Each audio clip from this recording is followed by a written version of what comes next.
Genesis 14. Abram verlos Lot, Melchisedek,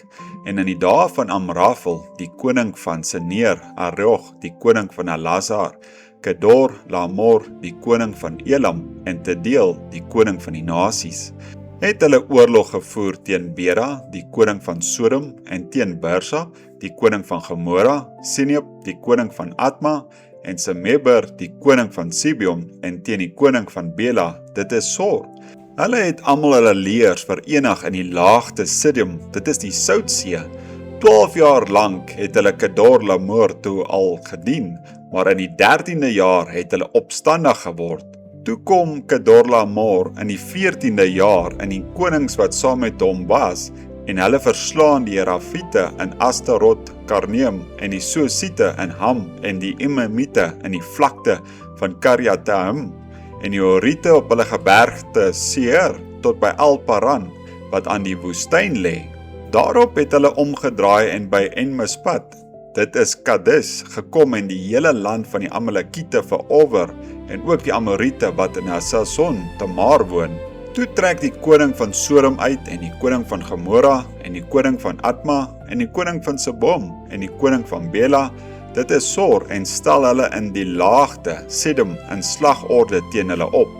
teen Kedor Laamor, die koning van Elam, en Tedeel, die koning van die nasies, en Amrafel, die koning van Seneer, en Erog, die koning van Elazar, 4 konings teen 5, maar die laagte Siddim was vol gate in die lijmgrond, en toe die konings van Sodom en Gomorra wegvlug, het hulle daarin geval, en die wat oorgeblei het na die gebergte gevlug,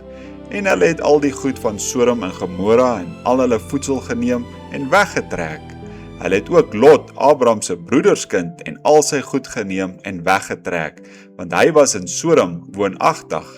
Toe kom daar een wat vry geraak het en vertel dit aan Abram die Hebreër, wat woonagtig was by die terpentynbome van Mamre, die Amoriet, broer van Eskol, en broer van Aner, en hulle was bondgenote van Abram. Toe Abram hoor dat sy broer as gevangene weggevoer is, het hy sy geoefende manne wat in sy huis gebore is, laat uittrek, 318, en hulle tot by Dan agtervolg. Hy het hulle in die nag van verskillende kante aangeval, hy en sy dienaars, en hulle verslaan en hulle agtervolg tot by Hoba, wat noord van Damaskus lê, en hy het al die goed teruggebring, en ook sy broer Lot, en sy goed teruggebring, en ook die vroue en die manskappe.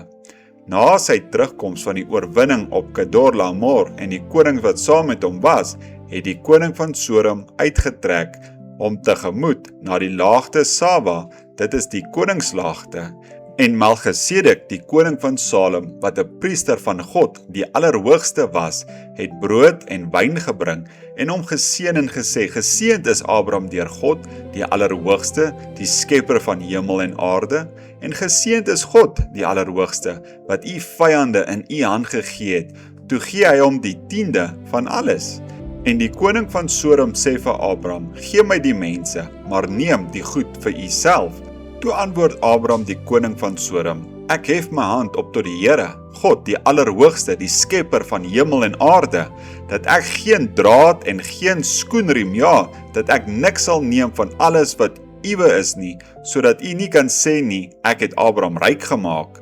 Niks vir my nie, net wat die dienaars geëet het en die deel van die manne wat saam met my getrek het, Aner, Eskol en Mamre, laat die hulle deel neem.